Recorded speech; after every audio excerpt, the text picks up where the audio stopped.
Hello guys! Today we'll show you how to install peel and stick wallpaper. Before the installation, I'd like to draw your attention to the following important things. Peel and stick wallpaper cannot be applied to texture surfaces, glossy, semi-gloss and satin finish surfaces, freshly painted walls. Please allow 4 weeks of drying time before the installation. Dusty and dirty surfaces. Please clean them before installation.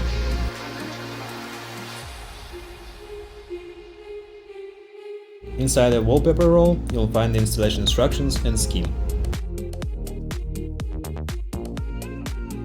All the panels will be labeled on the back side.